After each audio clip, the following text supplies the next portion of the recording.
खत्म हो गया, समाप्त हो गया सर। छात्रा की मौत पे भी सर आपको पत्र लिखा। खत्म हो गया, समाप्त हो गया सर। छात्रा की मौत पे भी सर आपको पत्र लिखा। ये लगातार आरोप लगाए जा रहे हैं कि किसी सफेदपोश चेहरे को बचाने के लिए जो है ये पूरा मामला जो है घुमाया जा रहा था। उनसे भी सवाल पूछना चाहिए, उन पर भी कार्रवाई होनी चाहिए कि आखिर रूम की साफ सफाई क्यों हुई।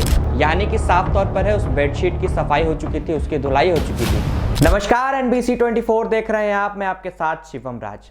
देखिए 6 जनवरी से एक घटना जो है खबरों में चल रही है।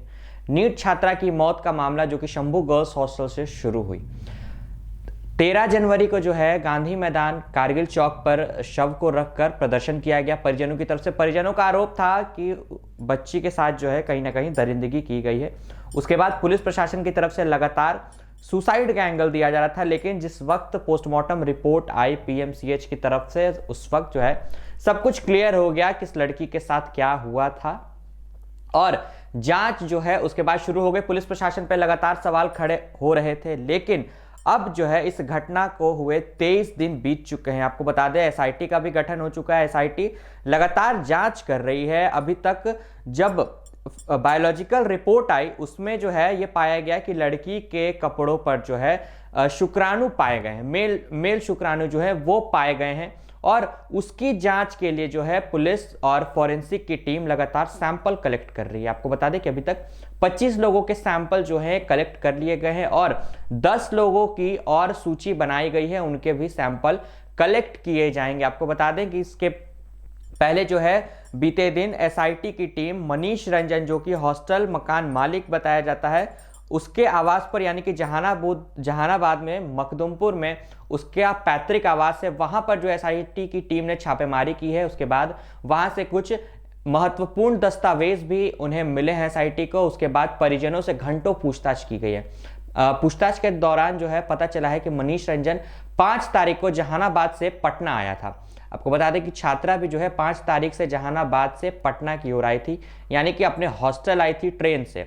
उसके बाद पड़ोसियों से पूछा गया कि मनीष रंजन के बारे में जानकारी इकट्ठा कर रही थी SIT। उसके बाद ये पता चला कि मनीष रंजन कार्यक्रमों में, यानी कि जो कार्यक्रम होता था गांव में, उसमें लगातार वो पहुंचते थे और काफी सफेदपोश चेहरे उनके साथ मौजूद रहते थे, यानी कि सफेदपोश चेहरों के साथ जो है मनीष रंजन का उठना बैठना लगा रहता था। और ये लगातार आरोप लगाए जा रहे हैं कि किसी सफेदपोश चेहरे को बचाने के लिए जो है ये पूरा मामला जो है घुमाया जा रहा था। लेकिन इन सब में अब सवाल वही पुराना है।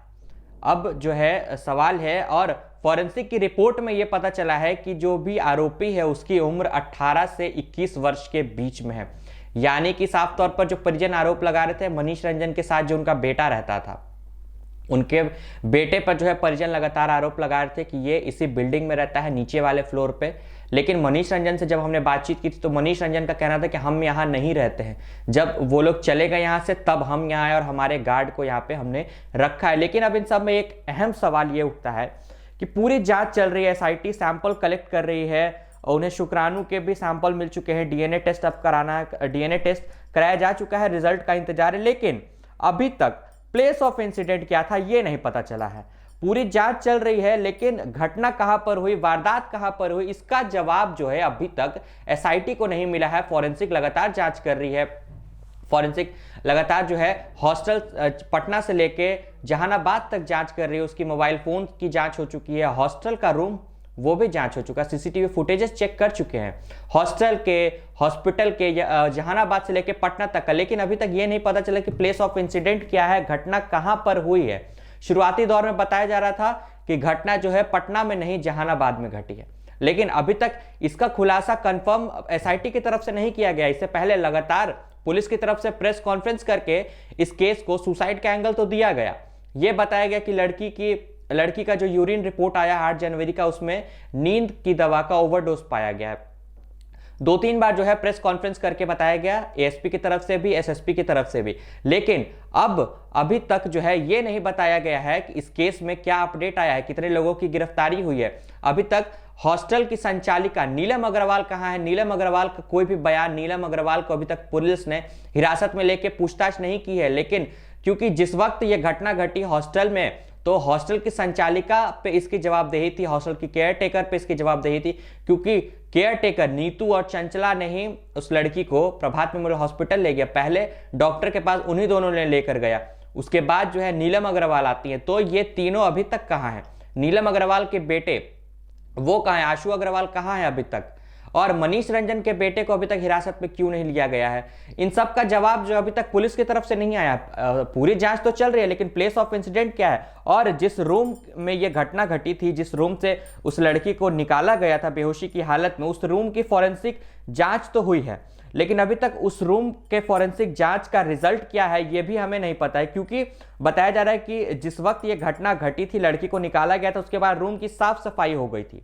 रूम की साफ सफाई होगी, फॉरेंसिक जो बेडशीट लेकर गई थी, बेडशीट भी चेंज कर दी गई थी। बेडशीट जब वो लेकर गई तो उस बेडशीट में जो है सर्फ पाया गया था, यानी कि साफ तौर पर है उस बेडशीट की सफाई हो चुकी थी, उसकी धुलाई हो चुकी थी।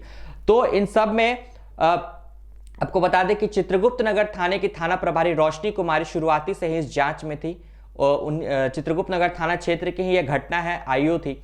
लेकिन अब जो है उनको निलंबित कर दिया गया। निलंबित तो कर दिया गया, लेकिन उनसे यह पूछताछ क्यों नहीं की जा रही है कि आखिर रूम की साफ सफाई क्यों हुई थी, उन्होंने रूम को सील क्यों नहीं किया? अगर वो सुसाइड का भी एंगल था तो रूम को सील करना चाहिए था, रूम को सील क्यों नहीं किया गया? इससे तो ये साफ जाहिर होता है कि जांच को भटकाने के लिए जो है सबूतों को मिटाया गया है। खत्म हो गया, समाप्त हो गया। सर छात्रा की मौत पे भी सर आपको पत्र लिखा। तो जो उस वक्त जांच में थी उन पर जो है ये आरोप लगता है और पुलिस को जो है उनसे भी सवाल पूछना चाहिए, उन पर भी कार्रवाई होनी चाहिए कि आखिर रूम की साफ सफाई क्यों हुई, सबूतों के साथ जो है छेड़छाड़ करने की कोशिश क्यों की गई। क्योंकि अगर वहां पर फॉरेंसिक को कुछ सबूत मिलता तो अब तक प्लेस ऑफ इंसिडेंट क्या है, घटना कहां पर हुई है, ये पता चल जाता।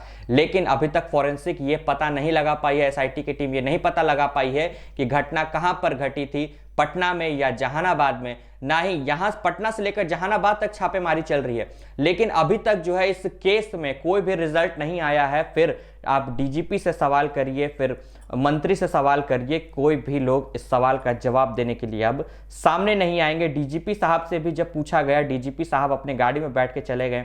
केंद्रीय गृह राज्य मंत्री नित्यानंद राय, आपने उनके भी बयानों को सुना, सभी सवालों का जवाब उन्होंने दिया।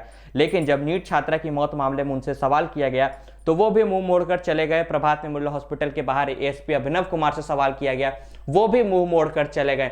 तो आखिर इस केस में अभी तक क्या अपडेट आया है, कितना अपडेट आया है, कौन आरोपी है, प्लेस ऑफ इंसिडेंट, घटना कहां पर हुई, इसका जवाब जो है अभी भी एक सवाल बना हुआ है। और इसका जवाब जो है सभी लोग इंतजार कर रहे हैं, परिजन से लेके मीडिया, पूरा बिहार जो है इस सवाल का इंतजार कर रहा है। क्योंकि अब ये सिर्फ केस नहीं, एक हाई प्रोफाइल केस बन चुका है और इसका जवाब जो है पुलिस प्रशासन को देना पड़ेगा। क्योंकि लगातार दाग जो है वो शुरुआत से ही पुलिस प्रशासन पर लग रहे हैं और अब तो डीजीपी साहब पे भी सवाल उठने लगे हैं। तो अब देखना होगा कि पुलिस की तरफ से कब जवाब आता है और आरोपी जो है कब सलाखों के पीछे होता है। फिलहाल के लिए इतना ही। ऐसी तमाम अपडेट्स के लिए बने रहे NBC 24 के साथ।